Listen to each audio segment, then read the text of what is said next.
as I mentioned, we had done this little temporary thing out to Sarabu, and I came back to the bishop. Just didn't think it was possible to do this, but he just kept harping on us, and we ultimately did. And to establish Southern Eye Clinic in Sarabu took a number of things. So I have them listed here, obviously. Facility location, the political landscape, which we were amazed at the bureaucracy that was involved with trying to set this up. I mean, you'd think, okay, we're out in the middle of nowhere. How can it be that hard? What were the available resources? Who was going to help us with this? It wasn't like we had big companies coming and, Alcon saying, oh yeah, we're going to help you with this. And then there were all the startup activities and then the finances, which we didn't have, but we just still put it in God's hands and jumped right in and decided we were going to make it work. So with regards to the location, the bishop had offered us that we could have, you can see this little green area, we could have this little tract of land to build the eye clinic on, and it's on the Catholic Mission property, but that we're basically using that little area, and it's between the Catholic Church and the mosque, which is why you saw pictures of us in the mosque, and you saw pictures of us dressed up as the Pumoy family to go into to the Catholic Church. So anyway, so that's our location. As far as the political landscape, again, we were so surprised of the bureaucracy that we had to go through. But not only that they wouldn't even discuss it with me because I don't have the right chromosomes for some reason, and it's such a male-dominated country that they would only discuss this with Tom. It didn't matter that I was going to be doing the surgery and seeing the patients and doing all this work. They had to talk to Tom. So we had to meet with Tom had to meet with the Minister of Health and with the National Eye Care Director. At that time, it was Dr. Vandy. The Catholic diocese, because we were on Catholic Mission property, Sacred Heart Church, and then chiefs. Okay, you're thinking, chiefs, well, how many chiefs are there? Well, actually, there's the town chief, the section chief, and the paramount chief. And all of them had to be involved in these meetings. And I'm there with the paramount chief. He and I actually got to be good buddies, but that still didn't allow me to be part of any of the meetings. Everything had to go through Mr. Tom because I'm only Mr. Tom's very fine woman. So anyway, we went through all of this bureaucracy and got all that lined up. And then so we started to look at what are our resources? What are we going to pull from? How can we get this thing going? Because it's not like, it's not like you're in your residence and they say, okay, now this is how you set up an eye clinic in the bush. You need this, this, and this. No, it's like, we're by the seat of our pants. We don't know what we're doing. One more time. And so we got some things from the Kissy Eye Hospital, which was great because Dr. Guest at that time was really helpful in getting us to set up this eye clinic. We obviously, I showed you where we're going to build it. We used a lot of the local labor.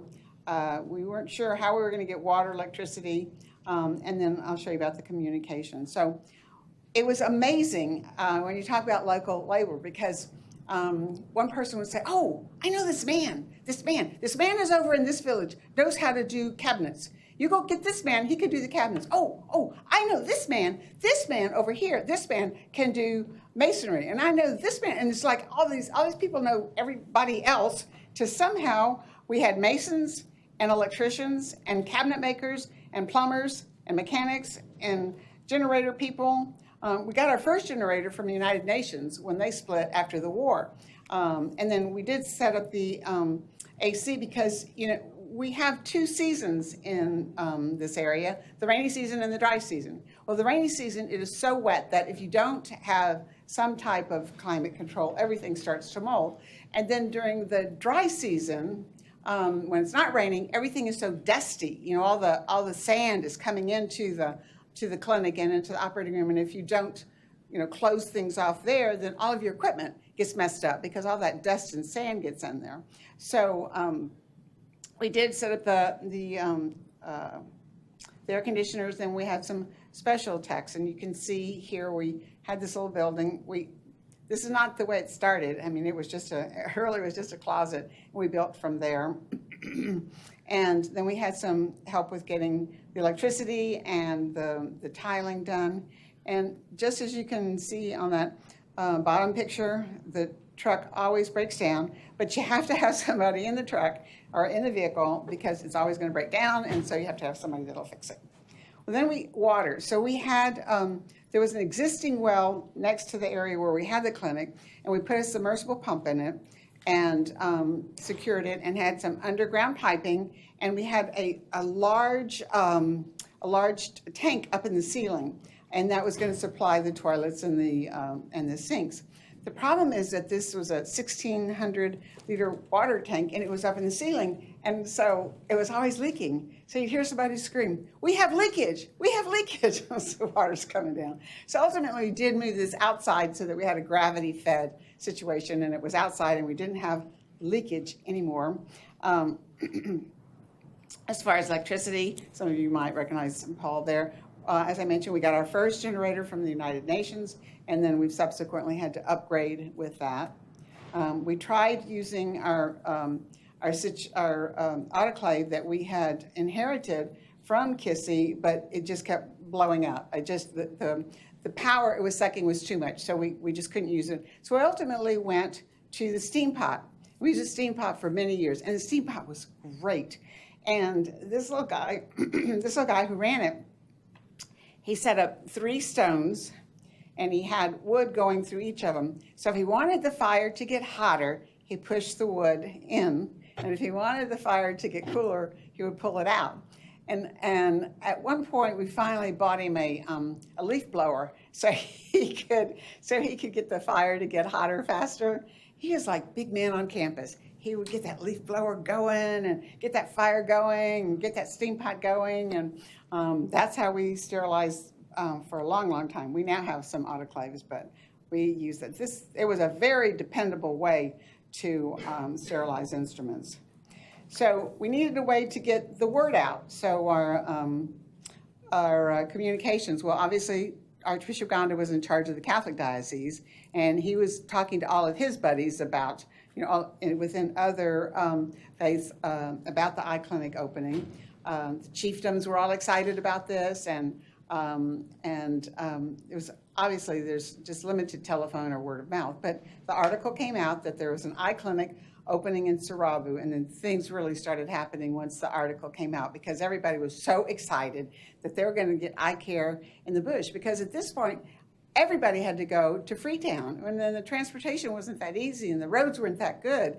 And one time I had my pedometer on, and just to get from the capital city to Sarabu, it clicked 7,770 times. That's just a number of bumps we hit. I think I had a cerebral hemorrhage at the same time. But anyway, it was just difficult to get there. So we were also excited that we would have the eye clinic there.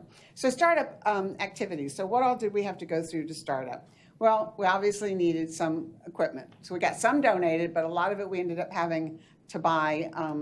We actually got some of the shipping donated. Unfortunately, FedEx only got our equipment as far as Europe, and then it sat there in Europe having a vacation for a while until we can figure out to get Brew Cargo to get it from there over to Sierra Leone. And so luckily we did get what we were trying to ship. And then we were gathering local people to train.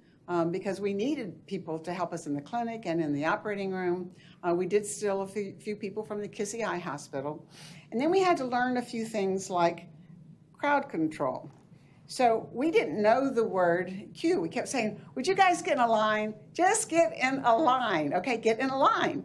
And that's what they would do. They'd stay like that. They were like everywhere. I mean, everywhere. "Would you please get in a line?" And finally somebody said, "Say cue." "Would you get in the queue?" Boom. Nice line. We were good and ready to go. So here we are. We're getting organized. We told everybody we'd start the clinic at 8 o'clock because we like to go to the 6:15 Mass, and the bell in the community usually goes off at about 6 or a little bit before. That's the only source of a timepiece in the village. Nobody has clocks, and nobody has electricity, and nobody knows what time it is. But when the church bell rings, it means get up, let's start getting ready for the day. And those of us who are going to church are going to go over to the Catholic Church to Mass, but everybody else is getting dressed. And so by the time we get out of Mass, there's like all these people at the clinic. We're saying, no, we said we'd start clinic at 8. Here it is, it's 7 o'clock and there's like 1,000 people out there. So it took us a while to kind of learn some of these things. And that's our bell there. And then January 7th, 2006, we opened the eye clinic, and we celebrated for a solid 24 hours. The native dancers came out. There were people from everywhere that came into the village. I mean, there was party. And they did the libation thing where they pour alcohol. I thought that was a waste of alcohol. But anyway, they pour it to call the spirits, our ancestors from the past, to come in and to bless this whole area. But it was an amazing celebration. It went on for the whole 24 hours. Archbishops had Mass in the Catholic Church. The partying continued. The music continued all night long. Those of you who have been there when that music continues all night long, you want to take a gun out. But anyway, so 2006, January 7th, that was when we first opened the clinic. There was one surgeon. That was me. But I was able to do 78 surgeries and see 400 clinic patients. Compare that to our trip in January, where John and Santy were helping. So this is January 2023. We had 4 surgeons. We did 476 surgeries and saw 2,200 clinic patients. So what a difference you guys have made in Sarabu, and I thank you. I'm so grateful that Wills has been involved because we couldn't do these numbers. And you all know that even when we've stopped, there's still the line. I mean, there's still more people coming.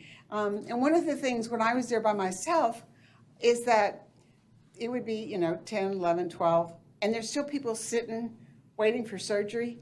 And it would hurt my heart to say, go home, but it didn't hurt Tom's. He would say, go home, come back tomorrow. But so often, tomorrow was not tomorrow. Tomorrow's going to be the next trip. And so I would just work to get as many of these people done as possible. Because, so many of these people have bilateral white cataracts. You've seen them in the work that you've done. So bilateral white cataracts, that means they have to have a caregiver. Somebody's got to take grandma from the hut out to the bush to pee. And then somebody's got to give her food. And so that means either a kid's not going to school, or it means somebody's not working out on the farm and contributing to the income of the family. And so if you do one cataract, you actually free 2 people. So the person who can't see can now get up and move around. We can do their second cataract another time. But the person who's not going to school or not working in the fields, they're free. So it's just amazing that one cataract can make a difference in so many people. And it affects, it's like goes like right on down to all the family members, everybody that's involved. So that was our last trip in January 2023. Had such amazing surgeons, John, Santy, Anna, myself, and I don't consider myself an amazing surgeon. These guys were just great to be there. And we were just so appreciative, so truly that God has blessed us so much to have you guys involved. I just can't tell you how much I appreciate it. So then we get into financial support. So initially it was our personal income, and I had a practice in Memphis at that time, and had expanded it to include 3 surgery centers in northern Mississippi as well as in Memphis. So we had agreed that we would take the proceeds from all of the surgery centers, and all of that would be going into the Sarabu Eye Clinic, and try to keep it going as much as we could. And as we built that practice up, we decided, well, we needed more money to get Sarabu going because there's still so much we had to do. So we sold that practice, but you know how these people, when you sell your practice, they do this like, you can't stay here and practice, get out of Dodge. So there's always that sort of problem. So we sold the practice and moved to Pennsylvania. And that's when we formed Southern Eye Institute. Southern Eye Institute is our 501c3 charity organization, so that as people would donate, they could get their tax deductions and that sort of thing. So we've gotten to the point of having 1,000 donors from 23 states in the United States. We have started an endowment campaign trying to make it so that it is a self-sustainable program. This is our biggest problem. We're hoping that through future proceeds that we can have some help with the children. So you've already seen that we do a lot of kids, but we have no monitoring equipment. So like on this particular kid, the CRNA will start an IV, give him a little ketamine. He puts his hand on their chest and he says, "Doc, the baby's still breathing." And I'm going, thank God. And it really is, it's humbling, but it's very scary. It's very nerve-wracking because you've got this tiny little person with this tiny little eye, and their cataracts are so different than adult cataracts, and then yet you're hoping that you don't cause any systemic problems. And so we're hoping that we'll get monitoring equipment and we'll have better pediatric care, because if we're doing a dozen of them on each trip, it's a lot of kids to be taken care of. And this is our way of transporting. I saw a pediatric bed when I got on the elevator. I almost knocked the person down. I was going to put it in my car and take it back to, anyway, no, I'm not going to do that. And for a long time, we just watched them on the floor, and then we got a bed. We thought we were really big time that we had a bed. So you can see one just had surgery and one's getting ready to go into surgery. But we do quite a number of children when we're there. The other thing that we're hoping that the Southern Eye Institute, the 501c3, will help us with are our outlying villages. So we have 10 outlying clinics that we go to. Some of them are a little bit difficult to go to. I'm not a great swimmer, so I'm not wild about being in a boat like this. But hopefully we can figure out a way to get to these outlying clinics, and then it can feed into our clinic in Saravu as well. And those get visited frequently, and that's what feeds into the clinic. So our guys that are there now are seeing those patients and telling them, okay, you're going to come in this day and this day and this day and this day. And so they get them in, they get all their calculations done. Frequently they'll do their measurements while they're in the village, so all that gets done ahead of time. So when they get to Saravu, we're ready to just take them right to the operating room and get their surgery done. So Southern Eye Institute takes care of Southern Eye Clinic, which is the clinic itself. But since then, we've developed other ministries to help the community as well.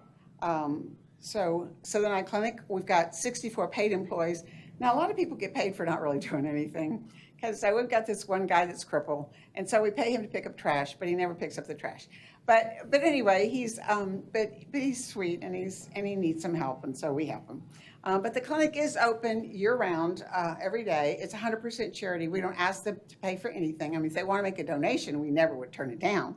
But when we're not there, they're still doing exams. They're still giving them medicine for infections or for glaucoma. They're giving them glasses, and anything that they can do that doesn't require a surgeon. So this is our operating theater, and you can see that we've got 3 stations. Here's the kid, which is usually where I am because I do most of the kids. Here's another station back here, and then we've got the 3rd station over here. And you can ask Santi or John, who were with us in the January trip. We just kept moving them. The only thing that slowed us down is we didn't have enough volunteers to keep just to keep them going. There were just so many patients there. And then our volunteers in the clinic. So the benefit of all of that is that we've so far had about 150,000 patient visits and about 10,000 eye surgeries. We have patients that come from 7 surrounding countries. So they start walking, so from Guinea or from Liberia, or we've even had somebody come from Nigeria. And so they know that we have the modern cataract surgery, so they can come and get phaco if they want. But they have to pay for that. And the other thing they pay for is a reservation. So you know how some people will come from the capital city, they show up in their Mercedes, and they want to go to the front of the line. Well, that's just fine. All you have to do is pay to get to the front of the line. It's that sort of that attitude of, I have money, so I get to be in front of these poor people. Well, that doesn't work that way. They've been waiting all day. And so they do have to pay for a reservation, or if they want to have any additional cataract surgery like that. And we do have miracles. So on this particular picture, there was a young child who had a retinoblastoma, and he had been partially treated. For him to be about 12 or 13, whatever he was, and still be alive was just amazing. And so his mother asked us if we could debulk the tumor, just to make him more cosmetically pleasing. And so Muhammad and I were trying to do it, and the kid just was like bleeding out. I mean, there was like blood everywhere. And I mean, we're in the bush. There's no way we can do anything for that. And the man that's standing there is Father Jabati, who has since passed away. Father Jabati comes in, and he starts praying over this child, and the bleeding stops immediately. We complete the surgery. The child is cosmetically pleasing, and as to my knowledge, is still alive. So we do see miracles all the time, and we're so grateful for that. And when you can look around you like that, and you can see God's hand, and you can see the miracles, man, it's not like it's not like you have to look hard. It's like it slaps you in the face. It's just there. God is so involved in the clinic, in caring for these people and in loving these people. And you just know when God looks down on this village of the Christians and the Muslims all being together, he's smiling on them, and he just wants us to do the best we can in caring for them. To Tom and Cathy. They have done great things in my life. My child was blind, but today, as a thanks to him, everything he can see, he can go to school and do so many things in life. So this child is Mustafa. I think everybody who's been there's met Mustafa, because I did his first surgery when he's about 9 months old, and his second one on the next trip. And literally, he couldn't even reach for things. He wasn't seeing anything. And since then, his mother comes on every trip and brings his report card to show us his report card that he's doing well in school, and he really is. He's a precocious little kid, and we just love him dearly.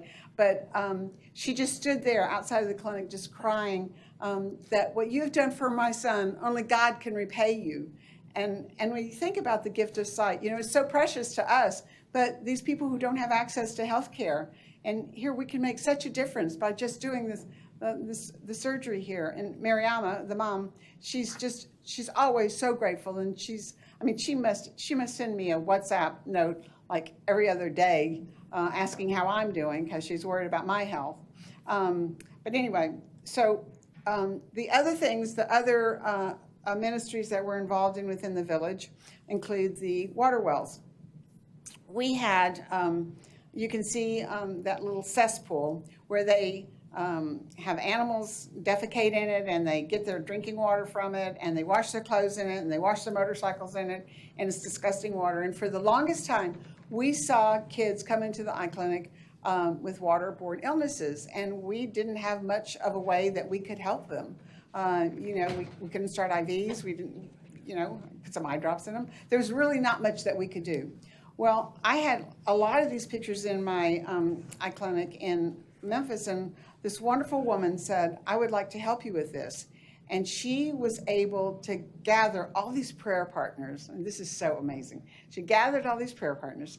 She had those people praying not just for the success of the water wells, but to raise the money. She raised $70,000 for the water wells to be dug. She then, through Tom, because they wouldn't talk to her either, so I didn't feel so bad, found out where they were going to be, the water wells would be placed in the village. So Tom and the chief decided where the water wells would be placed.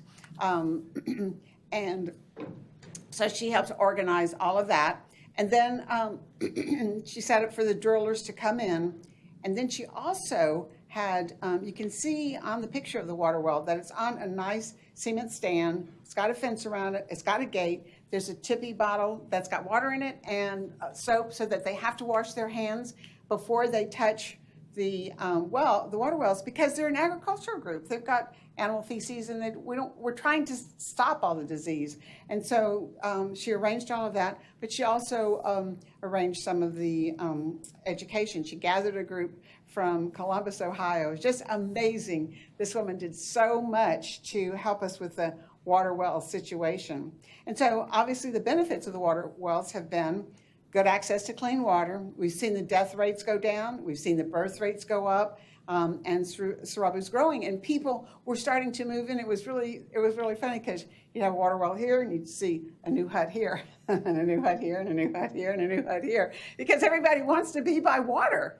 Otherwise they may have to walk for hours. I mean, so the kid has to miss a whole day of school to walk one way this half a day, and the back is the other half of the day. So it's water is so precious, and here, we've got 9 water wells there. Sometimes when we talk to some of the high school students, we'll ask them to count how many water spigots they have in their house. So count how many are in the bathroom, how many are in the kitchen, how many are outside. There's always more than 9. I mean, just think about it in your own homes. But for us to have 9 water wells in this village was just such a huge blessing, and it really did. To see that the birth rates were going up, and so many of the children, the babies that were born right after birth, because they were so poorly developed, to see that improve has just been phenomenal. But this woman also arranged the sanitation training. So she gathered this group from Columbus, Ohio. Now, she's in Memphis with us, but somehow through the internet, she got this group together, and they came into the village, and 47 of them taught 47 of the people in Sarabu, and then the next week, those 47 people taught the next 47, went through until everybody learned about sanitation, hygiene, washing your hands, the importance of cleaning your utensils, the importance of not being around the animals and then immediately preparing food, that sort of thing. And so you can see here in the photos that they're all learning about washing their hands there. So benefits there: community awareness of the importance of sanitation and hygiene, the clean access to the water wells, and during both Ebola and the coronavirus, our eye clinic guys went out and distributed soap and reminded everybody of the sanitation hygiene classes that they had already been through. And as a result, we had no Ebola and no coronavirus in our village. And that was amazing because remember, the 3 countries most affected of Ebola was Sierra Leone, Liberia, and Guinea, that whole little triad there. And we were just so blessed that that didn't occur in our village. The next ministry is food. And you would think, well, how is food a ministry? Well, first of all, people have walked for days to get to our village. When they get there, they're shaky, they're hungry, they're nervous. And you know how it is when you're really hungry? If you just eat a little bit, you kind of calm down. Well, we feed them all this beans and rice, and they go into a carbohydrate coma, and then we're ready to do their surgery. Because you're not giving them any sedation, so you let them eat. Let them go ahead and have a full belly. They get comfortable, you do their block, do their surgery, home free. But we also learned that there were a number of groups within the village that were not being taken care of. So the elderly were not being fed. A lot of the toddlers were being left out. And so the woman that I showed you that had the 2 babies, the Cathy and Tom twins, so she's in charge of the food ministry, and she's got a whole group of women, and they get their big vats out. You can see in the picture here of the fire, and they're cooking all these rice and fish soup that goes on top of it, and they're feeding all these people. And Mary just keeps this thing humming so that so all these people are getting fed. So we've provided over 1.5 million meals. And like I had mentioned, it's patients and their families, because frequently, they've traveled. So the patient and family members have come, but they get to the village with nothing. They have no money, they have no clothes. They have clothes on their back, they have no place to stay. And so Mary arranges for all of this to happen. And we learned that the elderly, the young, the disabled, and the poor were being left out of being fed without them having to beg for it. So we've set up specific programs for them. And the other is, back in the States, we've had more church donations and awareness. So this is a picture of what we call Feed My Flock. And this is a setup where you have long tables, and there's a funnel. You can see the yellow funnel that's right here. And so somebody's holding the bag, and somebody puts the beans in, and then the rice, and then the protein, and the spices, and the vegetables. All of that goes into a bag about this size, and it's 6 servings. and this allows the churches within the United States to be involved in this, to understand the need that's out there, to understand that we all can help to end hunger in this particular situation. This ends up being a lot of fun. I mean, music's playing, everybody's having a good time. You're competing. Table 9 is trying to beat table 10, and you're keeping scores, and the little kids are drawing little cards. We love you. We hope you like our food, and so it's really a beautiful event. But that awareness of that is so important. And then education. Excuse me. Education is our. Excuse me, I'm sorry. Education is something we didn't realize had been so lacking until we started actually being part of the community. And here you can see this picture of the kids in school. But we learned that the quality of the teachers were not so good because the pay was not so good. So once we started giving teachers a bonus to come into Sarabu to teach, all of a sudden we had these great teachers coming into the village, because most people want to live in the city because the city's where you have the bars and the whatever. But who wants to live in a village that doesn't have a lot to offer? And so we gave them a bonus. They got paid more to live in the village, and we gave them money to buy extra supplies for the classes that they're in. So we now have 100% student enrollment, whereas when we started we didn't.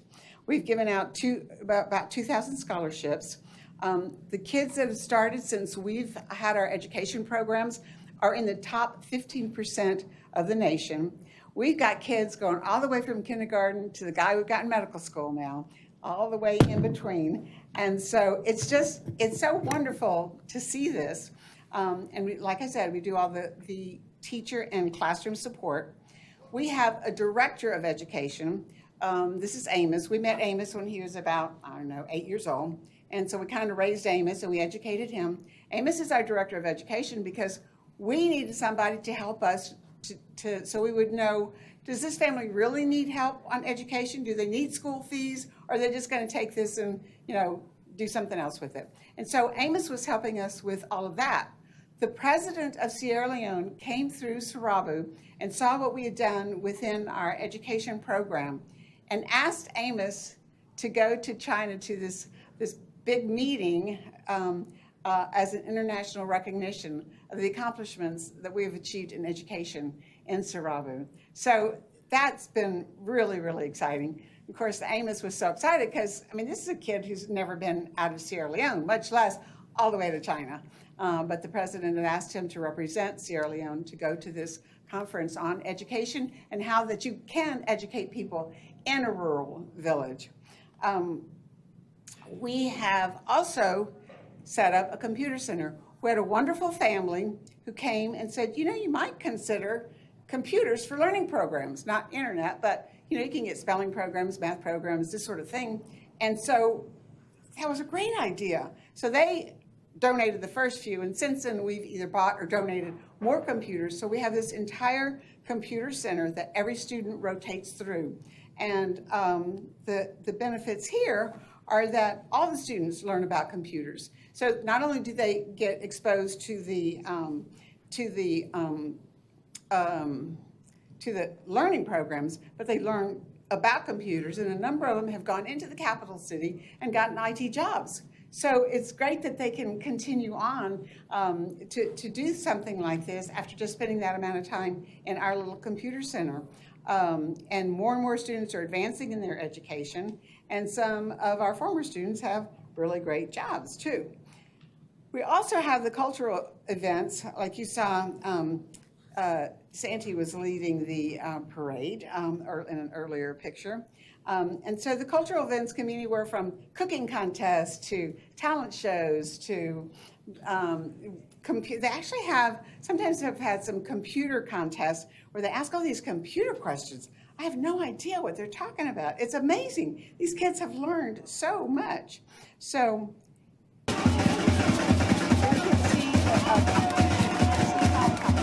Sanchi really wanted to get out there, but I made him sit still. I was going to have to put him in timeout. But those are some of the local dancers. And so the benefits of this is that there is this community competition, which is always a lot of fun. Multiple villages will come through and they all participate in this. And there's a lot of community pride with this. But the reason we started doing more community things is to make people aware of eye care. Protect your eyes, get your eyes examined. If you have diabetes, we need to see you. If you have glaucoma, we need to see you. So that's what started all of that. And it really actually started with our sports events initially, and then that's kind of morphed into all these other things. So within sports, there's competition in 10 different villages. There's a huge community pride about, Sarabo beat Waliyu or whatever, all these little villages. It's skills training for every age, both male and female, can be trained to do all of this. And they get so excited that we're going to have a soccer team or a soccer game, or we're going to have, volleyball or whatever. And again, the eye care awareness is so important, because once they come to the village and they realize it's all being sponsored by the eye clinic, then they're learning more about it. And it's always so much fun. We get national coverage by radio. So there's these two guys that come from the capital city, and we're out in just a vacant field. There's nothing there. As a matter of fact, they used to call it the killing field during the war, because this is where they take people and kill them. And when we had our first competition, one of the guys came to Tom and he said, "Tom, years ago, this was a killing field, but today we have pride. Today we have this competition. We're able to show that we can do all of these wonderful things." It was just such a contrast to go from the killing field to now we've got a soccer field. But these guys come and we're out in this vacant field, and they're on their radio. They're on their microphones, and they go, "Here we are in the Sarabo village. It seats 5,000 people." Now, there's no seats, okay? It's an empty field. We're sitting in the auditorium of Sarabo Auditorium, 5,000 people. They go on and on and on and on. They're just and they bounce off of each other. And Tom and I just stand there. We just laugh at them because they're just carrying on so much. But that's been great. We also have a number of disabilities. So this young man right here is Abu. He came to us a number of years ago, and he said, "I want to build a facility for the blind, and or for the disabled." And I said, "But Abu, you're blind." He goes, "Yes, but I'm not disabled." And we're like, "Well, that's true, I guess." And so Abu, as a blind person, has built a facility. Obviously we've helped, but he's been in charge of building this facility for the disabled, to the point where he has been invited to speak. He's been in Washington, D.C. He's presently going to Austin now. Is that next? Anyway, Abu has gone to all these places. He's been to Memphis. He spoke in Memphis as a blind person, building facilities for the disabled. And then we have our disabled soccer team. So you can be on the soccer team if you only have one leg, and you can be a goalie if you only have one arm. So you'll just love this. This is just so little guy. There was a picture of John holding this book as well. It's just so amazing to me. Don't you just love that? So even with the disabilities we're working on. So the benefits here that we have that resource center for the blind, and we're still working on that. We do have education scholarships. We have more sports activities, and that's just such a great example of it. That does allow community awareness and international recognition. And then faith sharing. So you see on one side we've got the Catholic Church, and on the other side the mosque. And we always pray in both places. We give support to both the church and the mosque, and we give support to both the priest and the imam. We have prayer services in both places. We feel that for our volunteers, especially that come, they can really get a sense of the joy that these people have in caring for one another, and that Christians and Muslims can live together peacefully, happily, a model that you know that the good Lord is looking down on and smiling constantly. So let me show you this article came out that Catholic and Muslims come together in a remote village clinic. And so that was just one of the articles that came out. And then our volunteers. So you can see them there. One's helping with the cooking, one's carrying the patients. And it's really life-changing for them. So we've had over 100 participants, mostly students. Gives them a chance to learn a new culture. They're working among the poorest of the poor. It helps them to learn the importance of joy. When I was raising all our kids, joy was an acronym that if Jesus was first in your life, others were second, and you put yourself third, you would always have joy in your life. So basically, the Lord is first, others are second, and you're third. You will always be joyful. And I think our volunteers do learn that. We've had a number of them. We had a young woman who was a civil engineer, had graduated from Notre Dame. She's now a mission surgeon. So, it's just great to see that. People go into medicine. We have lifelong friendships with them. And then we have the sustainability. So we're doing this St. Joseph's Walkway that goes from the church to the mosque, and that will be for the future. So here we are laying the first block that's going to be there. And our goal is to get some long-term mission support to give us more financial stability, resources, and the walkway will slowly build as well. And hopefully that's going to be helping us with all the pediatric patients, with our outlying clinics, with all the things that we're still working on there. I'm going to just flip through some of the pathology slides just really quickly. I think y'all have probably seen a number of these things in your own mission trips. This congenital glaucoma is just haunting. This is a kid that, again, had been treated by a traditional healer.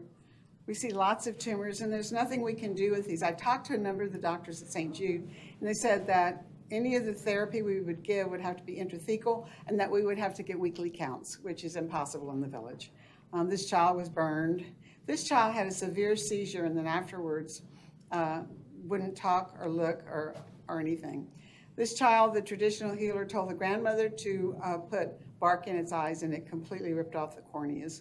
And this is another child with cataracts and a granuloma from previous enucleation. And this is amazing that this man is still alive with that tumor. This woman had this tumor that we don't know what it is, but we removed it, and at least got her to where she was more cosmetically pleasing. And then this woman we did a skin graft on her so that she could close her eye, and there she is post-op. And then John may actually have done pathology on that one, I don't remember. And then we see lots of iritis and uveitis. This guy wouldn't even let me touch him, so I don't know what he ended up having. And then corneal scars, glaucoma, cataracts, obviously. It's amazing how many young adults we see with the white cataracts as well. And that thing just needed to be drained. So, we're now to break, okay. Okay, we don't have a whole lot of time since it's almost 4 now. Yeah, be a good time to break. Okay. All right, about 5 minutes? Yep, sure, absolutely. I think 5 to 10.